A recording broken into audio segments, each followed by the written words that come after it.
Hi was welcome to our channel. So Trivikram గారు and Mahesh Babu గారు వీళ్ళ కాంబినేషన్లో వస్తున్న చిత్రం గుంటూరు కారం. సో ఈ నెల 12కి అయితే రిలీజ్ కాబోతుంది. అయితే ఈ సినిమాకి సంబంధించిన ట్రైలర్ మరి నిన్న రిలీజ్ చేశారు. మరి ట్రైలర్ ఎలా ఉంది, మరి సినిమా ఎలా ఉండబోతుంది, అలాగే వీటితో పాటు మన వెంకటేష్ గారి సైంధవ్ ట్రైలర్ కూడా రిలీజ్ అయింది, హనుమాన్ ట్రైలర్ కూడా రిలీజ్ అయింది. మరి ఎలా ఉన్నాయి ఈ ట్రైలర్లు, ఎలా ఉండబోతున్నాయి ఈ సినిమాలు? సో ఈ అంశం మీద డిస్కస్ చేయడానికి ప్రజెంట్ మనతో పాటు ప్రముఖ ప్రొడ్యూసర్ త్రిపురనేని చిట్టిబాబు గారు ఉన్నారు. వారిని అడిగి తెలుసుకుందాం. సార్ నమస్కారం. సార్ మహేష్ బాబు గారి గుంటూరు కారం ట్రైలర్ రిలీజ్ అయింది, మీకు ఎలా అనిపించింది సార్ ట్రైలర్? ట్రైలర్స్ అన్నీ యాక్షన్ ఓరియంటెడ్గా ఉన్నాయి, మాస్ ట్రైలర్స్. ట్రైలరు పెద్దగా ఎక్స్పెక్టేషన్ పెంచే విధంగా ఏ సినిమా ట్రైలర్ లేదు. అన్నీ యాక్షన్ ఫైట్లో ఉన్నాయి. కాస్త సైంధవ్ మాత్రం పాప సెంటిమెంట్ ఏదో కనపడుతుంది. మిగతా అన్నీ యాక్షన్ ఓరియంటెడ్గానే కనపడుతున్నాయి ట్రైలర్స్ని బట్టి. అసలు విషయం ఎలా ఉందో చూడాలి. అసలు ఇప్పుడు ఈ combination Trivikram Mahesh combination success కోసం వెయిటింగ్. గతంలో వీళ్ళ కాంబినేషను మొదటి సినిమా తప్పితే తర్వాత పెద్దగా వర్కౌట్ అవ్వాలా, కనుక ఏదో అవ్వాలి అని అవుతుంది అని కష్టపడి ఉంటాడు త్రివిక్రమ్ కూడా. మహేష్ తోటి హిట్ కొట్టాలని తాపత్రయపడి ఉంటాడు. మహేష్ అనే ఏ సినిమా అయినా తన స్టైల్లో తను చేస్తూ ఉంటాడు. కాకపోతే మహేష్లో ఈ సినిమాలో డీగ్లామర్డ్గాను ఎక్కువ ఇదే మనకి బాగా అలవాటు అయిపోయింది కదా. ఒక సినిమా కేజీఎఫ్ హిట్ అయిన కాడ నుంచి మసి, మురికి, అగ్లీ, అయ్యే సెటప్లు, అయ్యే గెటప్లు, దీంట్లో కూడా అది కనపడుతుంది. త్రివిక్రమ్ సినిమాలో కొంచెం వేరే కొంచెం ఇది కనపడుతుంది. బట్ ట్రైలర్లో కనపడలేదు. సినిమాలో మరి ఉందో లేదో చూడాలి. బట్ ఏమో ఎక్స్పెక్టేషను ఉన్న సినిమాల్లో ఫస్ట్ ఎక్స్పెక్టేషను ఎందుకంటే త్రివిక్రము మహేష్ కాంబినేషన్ డెఫినెట్గా మంచి ఎక్స్పెక్టేషన్ ఉంది. ఎక్స్పెక్టేషన్ రీచ్ అవుతుందని కోరుకుందాం పండగ పూట. ఎందుకంటే ఈ పండగలో రిలీజ్ అయ్యే పెద్ద సినిమాలు అన్నీ బ్యాలెన్స్ అవ్వాలి, అన్నీ ఎవరు లాస్ కాకూడదు. ఇండస్ట్రీకి మంచిది. కొత్త సంవత్సరం ఇండస్ట్రీకి రెవెన్యూ సైడు మళ్ళీ ఆ రొటేషన్ కదా, డబ్బు అటు ప్రొడ్యూసర్ పెడతాడు, అక్కడికి వెళ్తే మళ్ళీ ఆ ప్రేక్షకుడు ఇస్తాడు, మళ్ళీ అది ఇటు వస్తుంది. సో ఆ రొటేషను ఆగకుండా ఉండాలంటే ఈ సినిమాలు హిట్ కావాలి, సక్సెస్ కావాలని కోరుకుందాం. సార్ ఈ సినిమాని గుంటూరు కారం సినిమాని యుద్ధనపూడి సులోచన రాణి గారి నవల ఉంది కదా, కీర్తి కిరీటాలు అని చెప్పేసి దాని నుంచి తీసుకున్నారన్న ఒక వార్త కూడా మొన్నటి నుంచి వైరల్ అయింది సార్. మరి ఏంటి సార్? ఇప్పుడు ఇన్స్పిరేషన్స్ ఉంటాయి, ఎప్పుడు కంటెంపరీ థాట్స్ ఉంటాయి. ఇప్పుడు ఆ సినిమాలో ఉన్న ఒక భావం దీంట్లో ఉండొచ్చు. అలా అనుకుంటే అసలు ప్రతి సినిమాను ప్రతోడు వేయచ్చు. అబ్బాయి అమ్మాయిని ప్రేమించుకుంటాడు, పెద్దలు వ్యతిరేకిస్తారు, చివరిలో వాళ్ళిద్దరూ ఒకటవుతారు. ఈ లైను ఎన్ని సినిమాలు, కొన్ని వేల సినిమాలు. ఆ అబ్బాయిలు అమ్మాయిలు ప్రేమించుకుంటారు, మధ్యలో పెద్దలు వద్దని ఆ పెద్దలు ఒకసారి మతపరం అవుద్ది, ఒకసారి కులపరం అవుద్ది, ఒకసారి ప్రాంతపరం అవుద్ది, ఒకసారి ఇంకో రకం అవుద్ది. ఈ ఉంటుంది అబ్బాయి అమ్మాయి ప్రేమించుకుని పెద్దలు వద్దుకున్నారు. ఈ పెద్దలు మారుతూ ఉంటుంది. థాట్ అదే కదా. ప్రతిఒడికి నా సినిమా నా కదా అంతే. అది ఎక్కడో థాట్ కలిసి ఉండొచ్చు. ఏముంది, నవరసాల్లో ఒక రసం ఎక్కడో టచ్ అయి ఉంటుంది. ఆవిడని కాపీ కొట్టాల్సిన అవసరం త్రివిక్రమ్కి ఉందా అనుకోవట్లా. ఒకవేళ థాట్ మీద ఇన్స్పైర్ అయ్యి తను రాసుకుని ఉండొచ్చు. ఒక థాట్ మీద ఇన్స్పైర్ అవుతాం ఒక్కోసారి. ఇప్పుడు ఒక చిన్న పాయింట్ మీద ఇన్స్పైర్ అయ్యి సినిమాలు తయారవుతాయి. ఇప్పుడు అలాగూ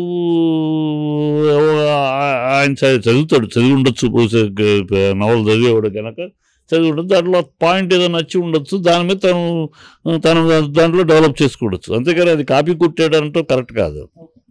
భారీ బడ్జెట్ ఫిలిం అంటున్నారు, దాదాపు 1000 నుంచి 1500 కోట్ల ఫిలిం అంటున్నారు. మళ్ళీ 4-5 దేశాల్లో సినిమా అంటున్నారు, గ్లోబ్ ట్రోటింగ్ మూవీ అంటున్నారు, ఇండోనేషియన్ హీరోయిన్ అంటున్నారు. సో ఎంత మళ్ళీ రాజమౌళి గారి గురించి తెలిసిందే, దాదాపు సినిమాకి అంతే టైం తీసుకుంటారు కదా, మరి ఖచ్చితంగా అవ్వచ్చు కదా. అదే ప్లానింగ్ తీసుకోమంటాడు. నా ఉద్దేశం ప్లానింగ్ మీరు 2 ఏళ్ళు తీసుకోండి, 3 ఏళ్ళు తీసుకోండి. షూటింగ్ పార్ట్ మహేష్కి ప్లానింగ్ తోటి సంబంధం లేదు కదా. ప్లానింగ్ మీరు అన్నీ చేసుకోండి, షూటింగ్ మాత్రం ఎర్లీ టర్పాన్ ఫినిష్ చేయండి.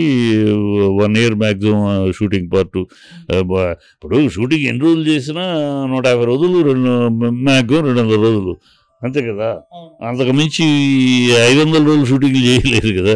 సో ప్లానింగ్ ఉంటుంది. సో డైరెక్టర్ని మీరు ప్లాన్ అంతా చేసుకుని షూటింగ్ రెడీ అయినాక షూటింగ్ ప్లానింగ్ కోసం 4 రోజులు చేసి 40 రోజులు ప్లానింగ్ 4 రోజులు అలా కాదు. మేము మొత్తం ఎవ్రీథింగ్ ప్లాన్ చేసుకుని ఆ తర్వాత షూటింగ్ పెట్టుకుందాం అన్నట్టు కూడా ఉండొచ్చు నా ఉద్దేశం. ఎందుకంటే Mahesh cannot risk is career for 5 years with one director. అది చేయడం కరెక్ట్ కూడా కాదు. సార్ ఇక గుంటూరు కారం అండ్ హనుమాన్ సినిమా ఒకే రోజు రిలీజ్ అవుతున్నాయి. సో థియేటర్స్ పరంగా చూసుకుంటే హనుమాన్ చాలా తక్కువ థియేటర్స్ ఇచ్చారని చెప్పేసి కూడా ఈవెన్ ప్రొడ్యూసర్ చెప్పడం కూడా చూస్తున్నాం. సో దీనిపైన మీ ఒపీనియన్? అది ప్రొడ్యూసర్ ఆ మాట అంటే కూడా కరెక్ట్ కాదు. ఎందుకంటే హనుమాన్ సినిమాకిను దీనికి పోలిక ఎక్కడ? ఇదేమో కాస్ట్లీ సినిమా, పెద్ద బడ్జెట్ సినిమా, పెద్ద star director, star hero cinema.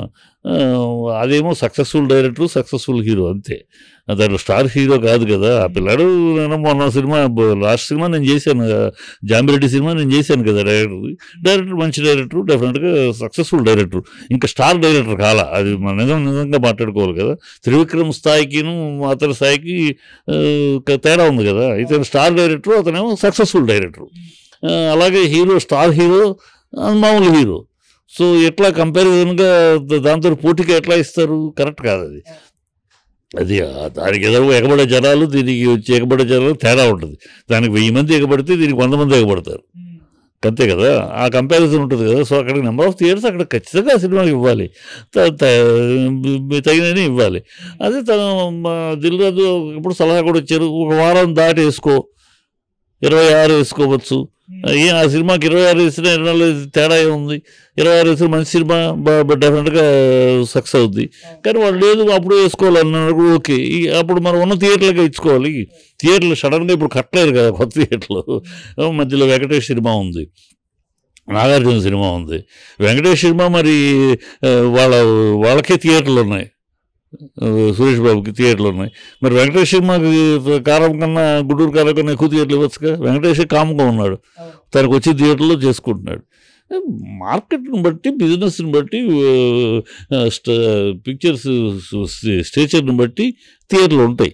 అది అర్థం చేసుకోవాలి. ఊరినే నా సినిమా గొప్ప, నాకు నెంబర్ ఆఫ్ థియేటర్లు కావాలని అడిగేదానికి కూడా మనం దాని లెక్కను బట్టి అడగాలి. ఇప్పుడు ఉన్నాయి సరిపోలు, కొంచెం ఎక్స్ట్రా ఇంకో పెంచండి అని అడగటం వేరు. కానీ గుంటూరు గారితో పోటీగాను సైనికుతో పోటీకి అడగటం కరెక్ట్ కాదు కదా. ఆ ప్రొడ్యూసర్ తెలియక మాట్లాడటం తప్పితే కరెక్ట్ కాదు. ఎందుకంటే సినిమా సక్సెస్, పెద్ద సినిమా చిన్న సినిమా అంటలా నేను. పెద్ద సినిమా రిలీజ్ అయినాక ప్రేక్షకులు చెప్తారు ఏది పెద్ద సినిమా, ఏది చిన్న సినిమా. బట్ రిలీజ్కి ముందు ఎక్స్పెక్టేషన్స్, ఆ ఎక్స్పెక్టేషన్స్, ఆ జనాలు ఓపెనింగ్స్, దాన్ని లెక్క పెట్టుకునే థియేటర్లు. ఈ ఓపెనింగ్స్ మహేష్ బాబుకి వచ్చిన ఓపెనింగ్స్, మహేష్ త్రివిక్రమ్ కాంబినేషన్కి వచ్చినంత ఓపెనింగ్స్ ఈ సినిమాకి వస్తాయా? రాదు కదా. మనం రానప్పుడు మరి దానికి ఆ ఎక్స్పెక్టేషన్కి ఇవ్వాలి కదా. అది ధర్మంగా ఆలోచించాలి. ఇండస్ట్రీ మంచి కోసమే కదా ఇది. అన్ని సినిమాలు బాగుండాలనే కదా. ఎవడు ఏ సినిమా పోవాలని నష్టపోవాలని కోరుకోడు, బాగుండాలని కోరుకుంటాడు. ప్రజలు చెప్తారు ఏది బాగుంది, ఏది ఖర్చు, దేన్ని పెద్ద సినిమా చేస్తారు, దేన్ని 3 రోజుల సినిమా చేస్తారు, వారం సినిమా చేస్తారు చెప్తారు. ఇప్పుడు సలార్ ఉంది, ఓపెనింగ్ బ్రహ్మాండం, తర్వాత ఏమైంది? అది రికార్డ్ బ్రేక్ చేస్తుంది, అది వేస్తే బాహుబలితోటి అదన్నారు ఇదన్నా, ఏమైంది? ప్రజలు నిర్ణయిస్తారు. అయ్యన్న మనం ఎన్నైనా మాట్లాడవచ్చు, కాకి పిల్ల కాకి ముద్దు అని మనం ఎన్నైనా మాట్లాడచ్చు. కానీ అది కాకి పిల్ల కోకిల పిల్ల అని ప్రజలు చెప్తారు. మనం అంతవరకు ఉండాలి. చెప్తే ఆ సినిమా కన్నా నాది గొప్ప, దానికన్నా ఎక్కువ థియేటర్లు నాకు అని అంటారు కరెక్ట్ కదా. అలాంటి విమర్శలు తప్పు అసలు. సార్ దిల్ రాజు గారు అంటే థియేటర్స్ ఇష్యూ ఉన్నప్పుడు ఇప్పుడు అయాలాన్ సినిమా ఒప్పుకున్నారు, శివకార్తికేయ ఏలియన్ మూవీ అని చెప్పేసి ఫ్యాన్స్ అయితే ఫైర్ అవుతున్నారు. అంటే ఇప్పుడే మన దగ్గరనే థియేటర్ ఇష్యూస్ అవుతున్నాయి కదా, మళ్ళీ నువ్వు అయాలాన్ సినిమాని ఎలా ఒప్పుకుంటావు అని చెప్పేసి మరి మీ ఒపీనియన్? ఐలాండ్ సినిమా అది వ్యాపారం. అతను ఇంకో సినిమా తీసుకుంటున్నాడు, అతని వ్యాపారం అది. ఆ వ్యాపారంలో కొన్నాడు, తమిళ చేస్తున్నాడు కదా, కొన్నాడు. థియేటర్లో అతను ఇప్పుడు ఉన్న పొజిషన్లో మిగిలిన థియేటర్లు ఇచ్చుకుంటాడు. డబ్బింగ్ సినిమానే కాదు, అదే స్ట్రైట్ సినిమా కాదు కదా. సో డబ్బింగ్ తగినట్టు ఇచ్చుకుంటాడు అంతే. ఒక సెంటర్లో ఒక థియేటరు, ఒక్కొక్క సెంటర్లో 4-5 థియేటర్లు ఈ సినిమాలకి ఇచ్చినప్పుడు ఒక థియేటర్ ఉంటుంది, ఒక స్క్రీన్ వాళ్ళకు ఉంటుంది. అది చేసుకోవచ్చు, ఉన్న థియేటర్లు ఉన్నాయి కనుక. ఇప్పుడు వీళ్ళు ఏంటంటే మెయిన్ సెంటర్స్లోనే అన్నీ కావాలని అడుగుతారు. వాళ్ళు మెయిన్ సెంటర్స్ కోసం ఉన్న సెంటర్లు ఇచ్చుకుంటారు. అది పెద్ద ఇష్యూ కాదమ్మా. దానికేమి ఈ మెయిన్ థియేటర్స్కి ఇవ్వకుండా ఆ థియేటర్కి ఇస్తే ఆలోచించాలి. కానీ అతను ఇవ్వకుండా దానికి ఇస్తున్నాడు అంటే అప్పుడు వారసుడు అదే కదా. మెయిన్ థియేటర్లు కాకుండా మెయిన్ సినిమాలకు కాకుండా వాటికి ఇస్తారని కూడా ఇప్పుడు అది లేదు. మెయిన్ వాటికి ఇచ్చేశారు, ఇక ఉన్నట్లో తను చూసుకుంటాడు. వాళ్ళిద్దరు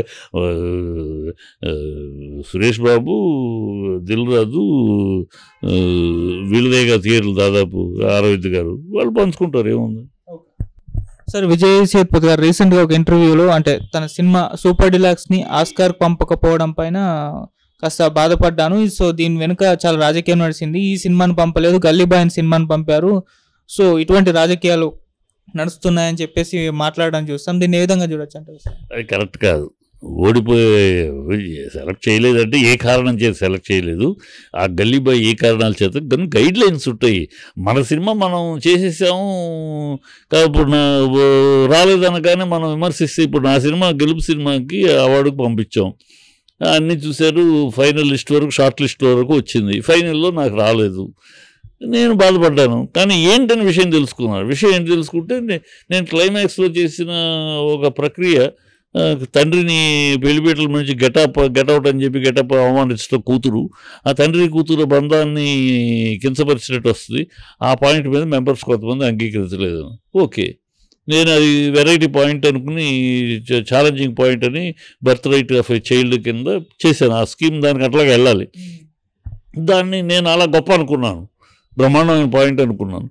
అది వాళ్ళేమో వెరైటీ పాయింటే గారండి, టోటల్గా డిస్టర్బెన్స్, సోషల్ డిస్టర్బెన్స్ వస్తుంది, తండ్రి కూతురు మధ్య దానికి అవమానించినట్టు అవుతుంది.